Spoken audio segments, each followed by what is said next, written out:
Hello and welcome to the Watch Kaki channel where we bring you all the good and honest watch reviews. If you haven't done so, I'd like to remind you, please subscribe to my YouTube channel, please like my videos, come back here every week because I've got new videos uploaded every week just for you. In today's video, we are going to do a full review of the Steinhart Ocean GMT Titanium. Alright, and this watch was loaned from our boutique and I really gotta thank them for kindly loaning me all the watches for my video reviews. Thank you very much, Eric. So the entire Ocean 1 series by Steinhart, alright, so this line of watches, they started as Rolex homage watches. Okay, so the earliest Ocean 1 models, they're like a like-for-like homage or coupage of Rolex watches. Main difference being the case here has almost no curvature, and that most earlier models were 42mm case size, and in recent years Steinhart has added some of their own touches to these homage watches. Namely, they've made smaller watches, 39mm, and they've also added their own design such as more modern handsets. And with this particular model here, they've added the use of titanium for the entire watch. So this whole watch here is titanium. The watch case, the bezel, the bracelet, the buckle, clasp here, everything is titanium, and you really feel it when you're holding the watch here because it's so much lighter than the usual steel models. So for a full metal kind of watch here, metal bracelet and everything's metal, so it's really good to shave down on the weight. And this one here being full titanium, it really feels much lighter, but the downside is that you're losing that shine to it. So I don't believe this particular model has coated titanium, so it really looks dull here, and I'm beginning to see smudge and all that. So I really think that this model is a smudge magnet, so this could be a problem for you if you like your watches to be really shiny and bling bling.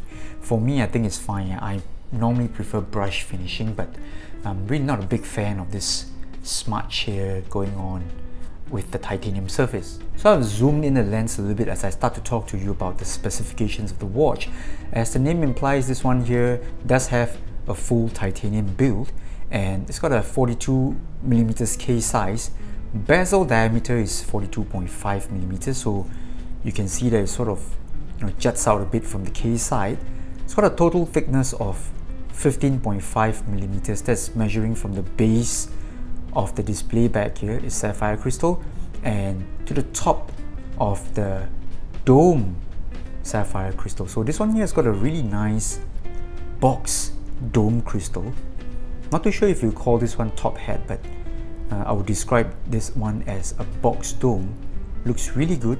It gives off almost no distortion, and I would say that's mightily impressive. I'm not a big fan of crazy distortions, and this dome glass here is done really well.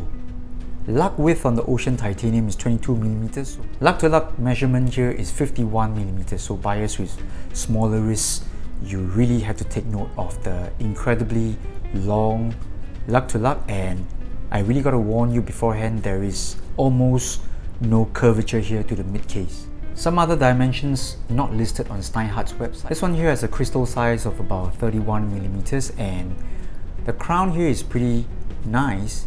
Alright, very good size at about 7mm. And this one being a GMT watch, the watch is powered by either the ETA 2893 or a Sellita SW330. So both these movements, they are very similar. In fact, they are like a sort of a like-for-like replacement for one another, and I think you would call these watches true GMTs. So what happens is, if you want to set the second time zone, you can do so by pulling out the crown by one notch, and you turn this one to advance the 24-hour hand, the GMT hand, in small increment, in an hourly increment. And when you set the desired time zone that you want, you screw it in, and it's going to work dependently on the hour hand So I think this should be called a true GMT. Correct me if I'm wrong in the comment section below. I'm not an expert with GMT watches. Typically not a big fan of overly cluttered dials, extra hands and all that, because I just don't use them. So if you do have more information on these movements, please share with me in the comment section below.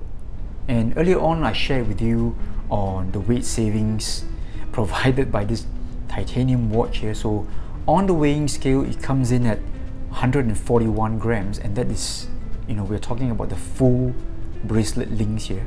This is unsized because it's a brand new watch. I'm not gonna size it and all that because we don't do that to loan sets.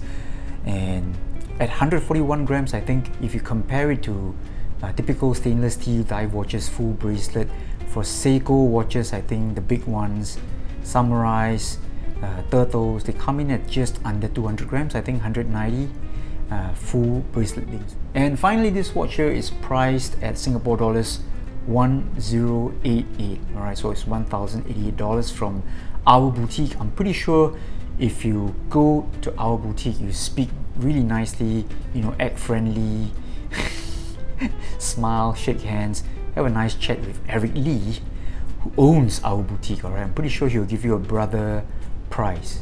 Okay, don't quote me on that. Alright, but I'm sure it will work. So let's spend some time to talk about the case design and the overall build quality of the Ocean GMT. So first off, I gotta tell you, I'm not a big fan of this case design here. So I think this is what took me so long to finally review a Steinhart. So most of their watches, alright, if not all, would have this more or less straight mid case here, almost no curvature. Alright, so no downturn on the lugs, no curve in the mid case. And if you combine that with a 50 and over type of L to L, you're gonna get lots of lug overhang. So this one here is not helped by the fact that the case back here is pretty tall, so lots of case back protruding here.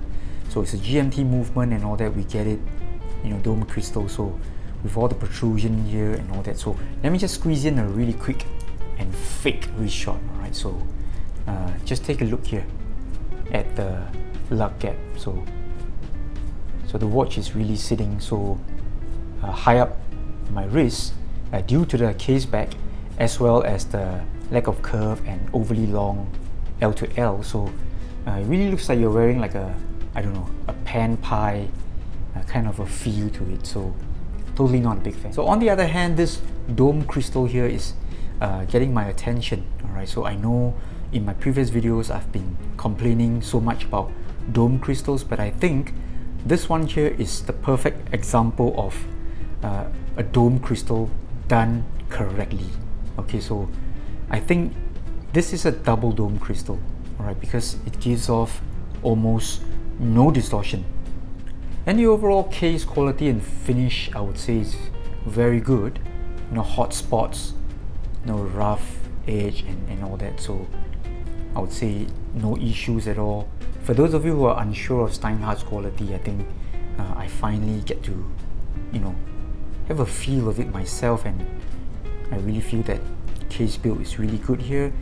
Bezel action is also very good. You've got a 120 click here, very firm and crisp clicking, very audible and all that. And it's the same for this titanium bracelet. Alright, so everything here is titanium, including the butterfly, clasp, buckle. And the earlier batches of titanium watches, I think the fans were very quick to complain that the colors, they don't match. But over here, I think everything matches very well. So I do believe this particular watch here belongs to the later batches. Alright, they more or less sorted out the issue, so there is no color mismatch here, and I think overall it just looks really good. One look, you can tell it is not stainless steel, so perhaps this is what Steinhart is trying to achieve. So now let's move on to the dial design here. So the origins of the Ocean 1 series, of course, they started off life as Rolex homage, So I don't think you can innovate very much from that kind of design. So this one here obviously is like a homage or sort of a copage of the Rolex GMT Batman, or is it Batwoman? I don't know, I'm not so familiar with the Rolex nickname. So this one here has got the black and blue color combi, and you know, everything here is about black and the blue. So bezel, you know, lower half in blue, even the print here, the titanium GMT is, you know, has a blue background, and we've got a ceramic bezel insert here. Even the sheen, right, or the gloss here is I would say it's really nicely done. Okay, it doesn't feel overly glossy and cheap. It's just got the right amount of sheen to it. It's shiny, alright, but not overly shiny. So I think again they've got this one right. And other features of this dial here would be everything here is printed. So one could safely say that this one here has got a very modern look to it. Alright, so from the fonts, the prints, the handsets, it doesn't have the vintage look, and you know, it really flows very well with the overall titanium build. So this is like a futuristic version of the Rolex sub.